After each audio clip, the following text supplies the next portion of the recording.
I spent 22 years in the corporate banking world as a senior vice president, sitting in boardrooms, managing divisions, and watching the mechanics of power up close. And during those 2 decades, I watched a specific, incredibly painful dynamic play out over and over again. I am going to tell you a truth today that most spiritual teachers, life coaches, and gurus are absolutely terrified to admit out loud because it breaks the fairy tale. Here is the truth. The universe does not reward you just for being a good person. Karma is not coming to save you. God, the universe, source, whatever you want to call it, is not going to magically strike down the toxic people in your office, or the narcissistic ex who ruined your credit, or the politician who lies to your face. If you are honest with yourself, you have seen this. You have lived it. You have watched the ruthless executive who steps on everyone's neck get the massive promotion and the bonus. You have watched the manipulative partner who shattered your heart move on instantly, seemingly happy, while you are left spending thousands of dollars on therapy just to learn how to breathe again. You see the people who lie, cheat, exploit, and take, and they seem to win every single time. Meanwhile, you are trying to do it right. You are ethical. You are considerate. You double-check your emails to make sure you didn't offend anyone. You lose sleep wondering if you are doing enough, giving enough, being enough. And yet, you feel like you are suffocating. You feel like you are running on a treadmill, exhausted, getting absolutely nowhere, while the worst people you know are flying private. It is frustrating. It is confusing. And if you sit with it long enough, it breeds a deep, dark resentment. Because in the quiet of the night, you start to wonder if being good is actually your biggest weakness. You start to wonder if the only way to survive on this planet is to compromise your values, kill your conscience, and become just a little more ruthless. Do not fall for that trap. That is the wrong diagnosis of the problem. To understand why this is happening to you, you have to understand the actual mechanics of reality. Reality does not run on morality.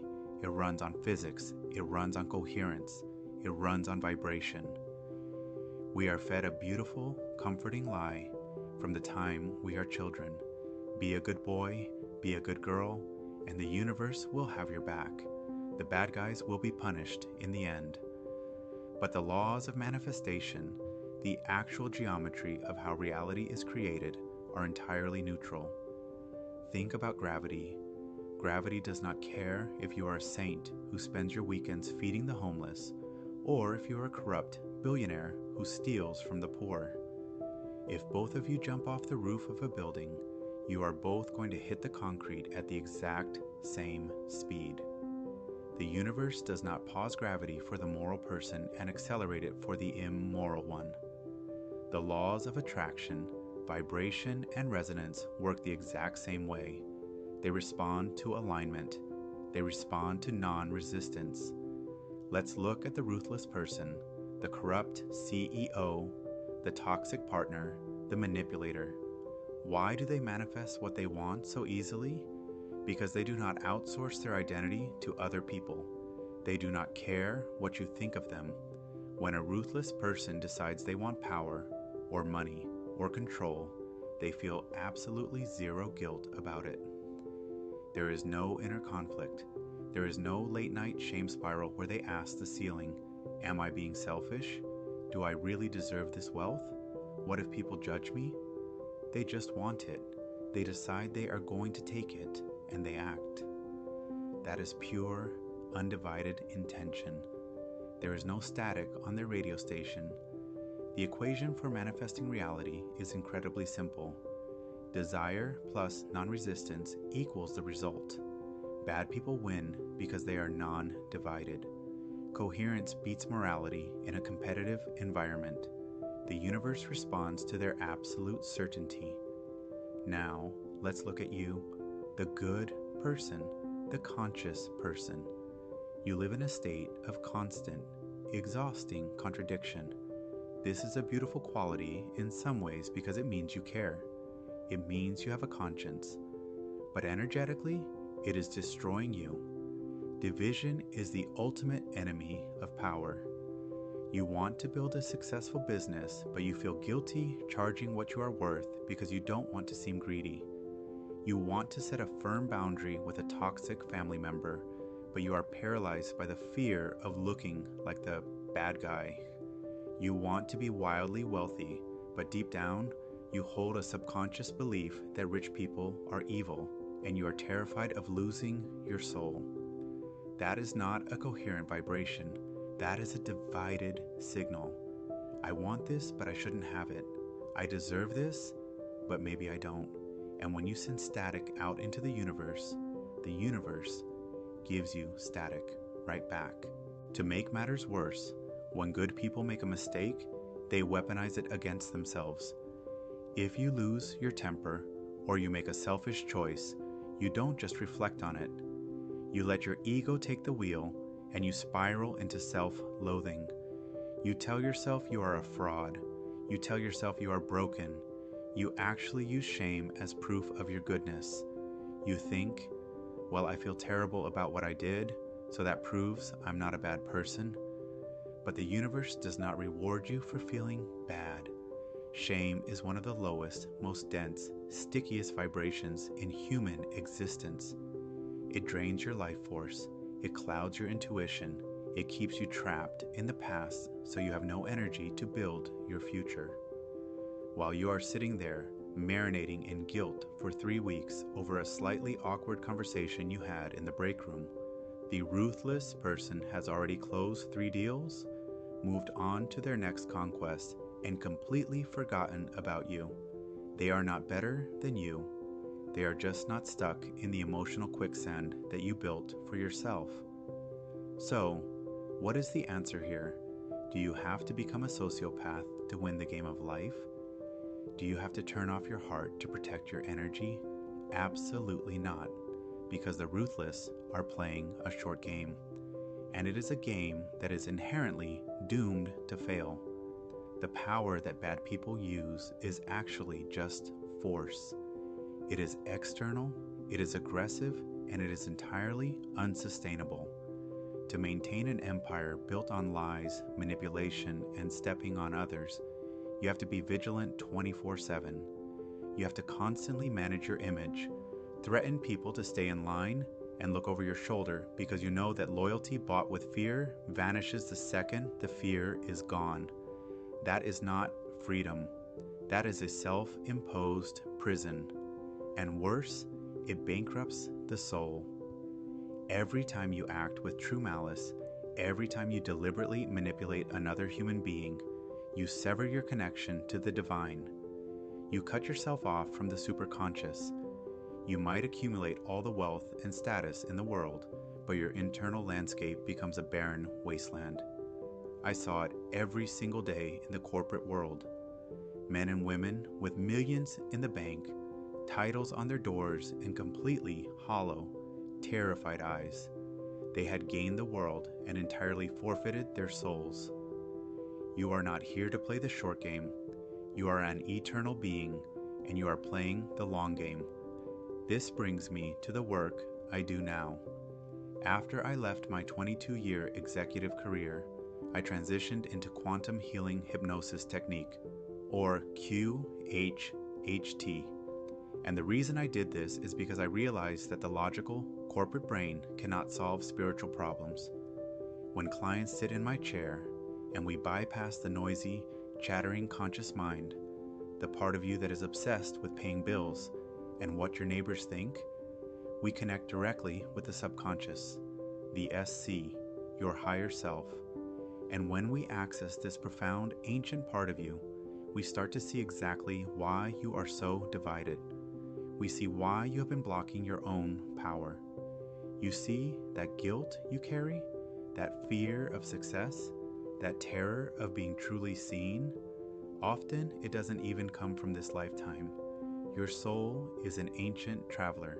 You have lived hundreds, maybe thousands of lives, and you are carrying the luggage from those lives in your energetic field right now. I have clients who cannot seem to make money no matter how hard they work. They are brilliant, they are driven, but their bank account always zeroes out. We go into the superconscious and we discover that 600 years ago, they were a monk who took a solemn, binding vow of poverty to God. They believed that to be holy, they had to be destitute.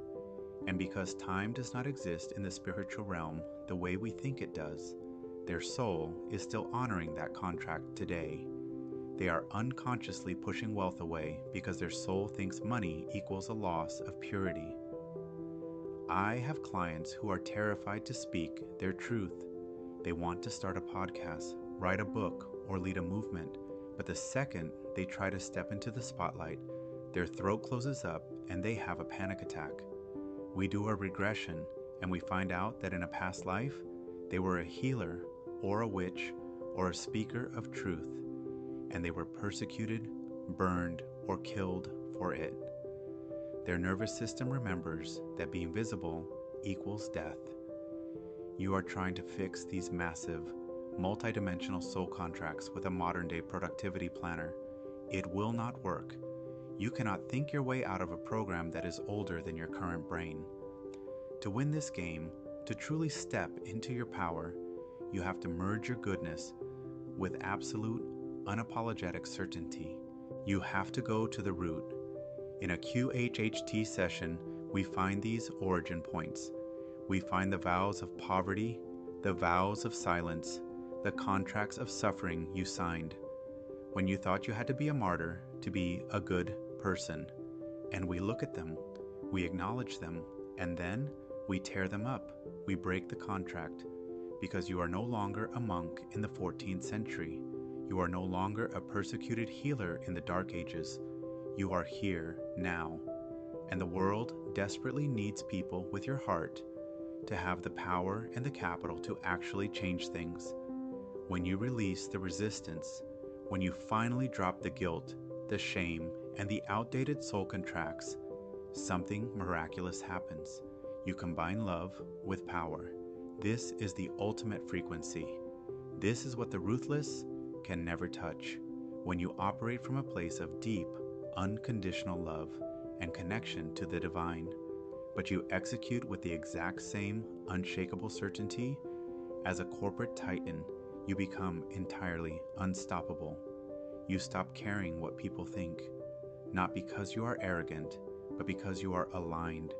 You stop apologizing for your success, because you realize that the more resources you have, the more you can heal the world. You realize that true power is not manipulating others, it is mastering yourself. You become ungovernable, because a human being who knows exactly who they are, who knows their eternal nature, and who is completely unplugged from fear, cannot be controlled by the media, by a boss, or by a toxic relationship. The old paradigm is collapsing. The era of the ruthless, corrupt leader is a dinosaur waiting for the meteor. What is emerging right now across the planet is a generation of spiritual warriors, people who refuse to compromise their integrity, but who also absolutely refuse to remain poor, sick, and powerless. You do not need to become someone else to win. You just need to stop losing yourself. Stop playing small to make other people comfortable. Stop hoarding your gifts because you are afraid of being judged. The universe is waiting for you to make a decision without division. If you are ready to stop playing the short game, if you are ready to pull the historical data of your soul, break the contracts that are keeping you broke and exhausted, and finally step into the absolute power of who you really are. It is time to do the work. Visit mypathmydestiny.com. Schedule your QHHT session. Let's bypass the conscious noise, connect with your superconscious, and get you aligned. The world doesn't need more ruthless people. It needs you, fully awake, fully funded, and totally unafraid. Your destiny awaits.